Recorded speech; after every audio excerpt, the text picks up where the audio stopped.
Гледате вестите на Сител. Во студиото со вас, Маријан Ников.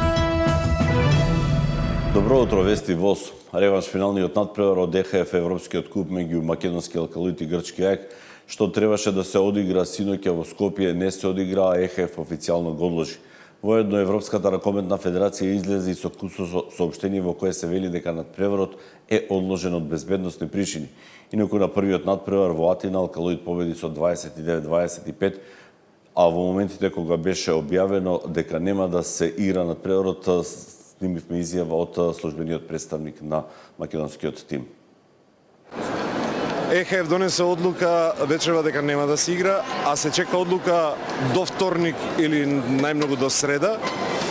Ке се знае дали на Алкалоид ќе му биде доделен трофеот, односно надпреварот ќе биде регистриран службено 10-0 или ќе се понуди нов надпревар, дали повторно во Скопје, дали некаде на неутрален терен, тоа не го знаеме во овој момент. Поучени од она што се случуваше на надпреварите меѓу Партизан и АЕК, кога се направи надпревар во Бугарија. Така да во овој момент ние како клуб не можеме да тврдиме што точно ќе се случи и каква одлука ќе донесе ЕХФ, без разлика кој како го толкува и бара своја логика дека најлогично би било да биде 10-0 и трофеот да му припадне на Алкалоид. Причините за сето ова е недоразбирањата околу навивачите на гостинскиот тим кои побара квота која беше неприфатлива за нас како клуб и за Министерството за внатрешни работи. Тука дојде до, да речем, конфликт, вербален се разбира. Во таа ситуација, бидејќи тој услов беше поставен, а не беше исполнет, како што тврдат грците, решија и тој контингент влезници и навивачи да не присуствуваат, а во исто време истите тие го условија, односно му поставија ултиматум на менеджментот на АЕК дека не смеат да се појават на надпреварот без навивач на АЕК. Тука доаѓа до најголемиот проблем и раководејќи се до тоа, односно почитувајќи ја желбата на навивачите, раководството на АЕК, односно нивниот председател, носи одлука дека надпреварот не смее да се одигра во Скопје без присуство на навивачи на АЕК. Огромна беше желбата на ракометарите на АЕК да играат, јас го видов тоа, разговарав со нив. Кај дел од нив видов и солзи, значи беа разочарани што не им беше дозволено да го играат надпреварот. Меѓутоа се случи тоа што се случи. Тоа се причините. Ги чекаме одлуките на ЕХФ, претпоставувам вторник, како што реков, најдоцна среда ќе го знаеме епилогот на сето ова што се случи вечерва.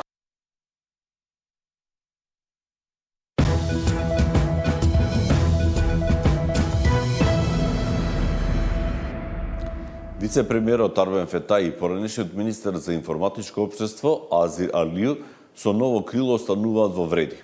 Информацијата официјално ја објави на пресконференција, освен што добиле поддршка од претедничката МУСА, вела дека им се приклучил и подмладокот на партијата. Арбен Фетаи и Азир Алиу ке предводат ново крило на Алијанса за албанците, која останува дел од вреди и владата. Таравари останува без довчерашните најблиски соработници по одлуката да оди во опозиција и да соработува со ДУИ.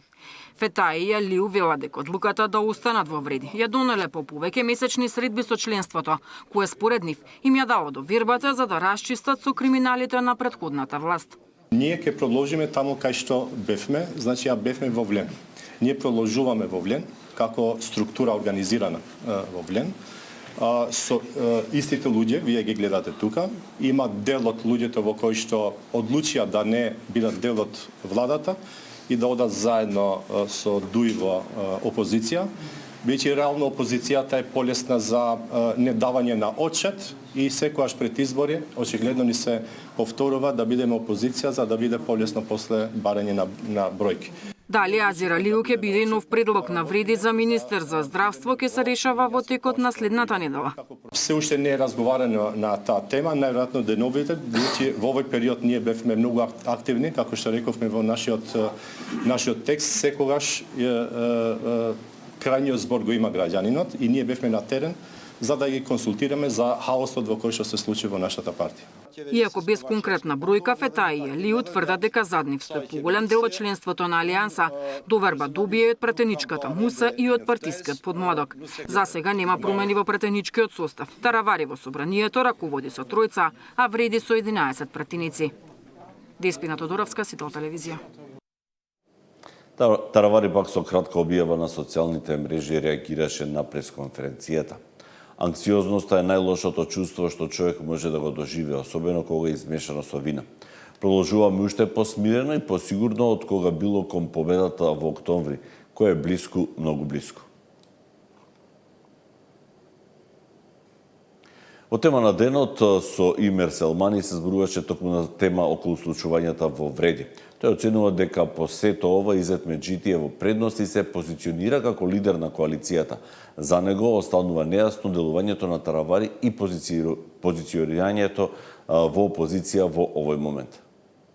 Ако гледаме, значи, одвоено сега како доби во вредност, секако во вредност во самата Вреди доби според мене вице-премиерот Изет Меджити, кој што има поконсолидирана партиска структура и кој што некако, ако имаше некој дуализам, кој што во последните месеци го гледавме помеѓу Армен Таравари и Изет Меджити, не само во изјавите, туку и во надпреворот, кој ќе биде лидерот или евентуално идниот лидер на Вреди, не само на хартија, туку суштински, да кажеме, менувач на работите, односно реформатор во општеството. Мислам дека Изет тука доби подобар терен. Ќе видиме како тој терен ќе го искористи, затоа што само е почеток на промените и случувањата кои што се случуваат во Вреди. Ако Армен Таравари има јасна визија за тоа како ќе функционира во опозиција, може нешто да од опозиција, да кажеме, од позиција на опозиција профитира. Меѓутоа, знаете, во политиката сите чинители и политичките партии кога се создаваат да бидат дел од власта. Зашто? Затоа што преку учество во власта се менуваат работите. Вие едноставно може да донесете добри закони, да донесете добри одлуки, да ги упростите постапките во јавната администрација или судството кое што ни е слаба алка во последните неколку години да се реформира ако бидете дел од власта. Некако прибегнувањето кон опозиција малку е чудно.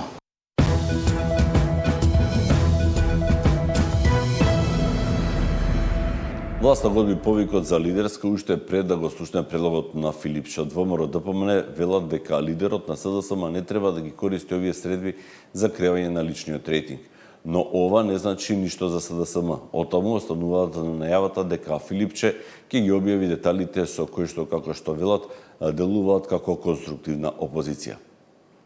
ВМРО ДПМН го одби повикот на Филипче за лидерска средба. Првенствено би сакале Венко Филипче да не ги користи приликите за лидерска средба за да си го крева рейтингот. Лидерска средба имаше само пред еден месец и сметаме дека нема потреба за истото. Доколку Филипче сака да си прави средби со своите коалициони партнери, може да го направи тоа со Али Ахмети, со Таравари или со Димча Пасиев, бидејќи тие се исти луѓе со исти вредности. Филипче вчера од Охрид најави дека утре на Националниот совет за евроинтеграција со кој председава ќе предложи конкретна агенда составена од, како што рече, најважните точки поврзани со реформскиот пат и националните интереси за кои според него најголемите политички партии треба да разговараат на лидерска средба. Од СДСМ велат дека не се откажуваат, повторуваат дека Филипче утре ќе излезе со свои предлози во духот на идејата да се биде конструктивна опозиција. Да подсетиме дека досега СДСМ дефинитивно како конструктивна опозиција учествувала со конкретни предлози и претходно, секако сакајки да се работи заедно за општото добро на граѓаните. Дел од тие предлози наишле на негодување, односно неприфаќање, дел од предлозите се уште немаат одговор, но тоа не значи дека тука ќе престанеме како конструктивна опозиција. СДСМ останува посветена на напредокот на државата, секако во интерес на граѓаните и останува посветена секако со предлози по однос на реформската агенда, за која секако очекуваме ангажман од сите политички партии. Филипче и Мицкоски имаа заедничка средба на почетокот на минатиот месец. Тогаш договорија работни групи да работат на повеќе законски решенија кои се дел од реформската агенда. Меѓу нив беше и законот за енергетика, за кој од СДСМ тврдат дека и покрај конструктивната атмосфера, владата во последен момент со амандмани го изменила во спротивност на европските европските вредности. На крајот на минатиот месец првата средба ја одржи работната група за реформи во правосудството. Од СДСМ велат дека ги дале своите предлози, но се уште не добиле одговор, обвинувајќи го министерот за правда дека доцни со овие реформи. Тој пак објасни дека неколку закони се веќе поставени на ЕНЕР системот, додека во финална фаза на подготовка се уште 13 законски решенија. Александар Спасовски, Сител телевизија.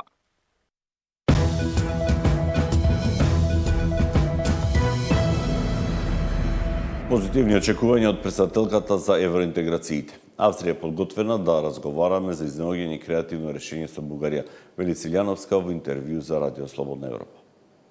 Австрија смета дека во моментов најважното нешто за ЕУ е политиката на проширување да се спроведе, дека има разбирање и за аспирациите на Украина и Молдавија, но дека има поголемо разбирање за Западен Балкан и тогаш рече дека еве, јас ви предочувам дека Австрија е спремна да разговараме за наоѓање некое креативно решение дали заедно со Софија? бугарите. Дали или Австрија може да ја Јас не контактирала? можам, не знам, значи сигурно дека штом предлага министерката или го сторила тоа, или ќе го стори тоа. На истата линија беше и коментарот на председателот на Советот, бидејќи на Европскиот Совет, бидејќи и тој рече дека најпрво го оцени нашиот предлог како добро решение за одложено дејство на уставните измени, но рече дека не наишол предлогот на разбирање во соседството, но исто напомена дека спремен е, изразува спремност за разговори меѓу нас тројцата, меѓу председателот на Бугарија, тој и јас. И тоа е креативно. Вестите во 8 завршија, со нови содржини, бидете заедно со нас и во терминот од 9 часот. Пријатно.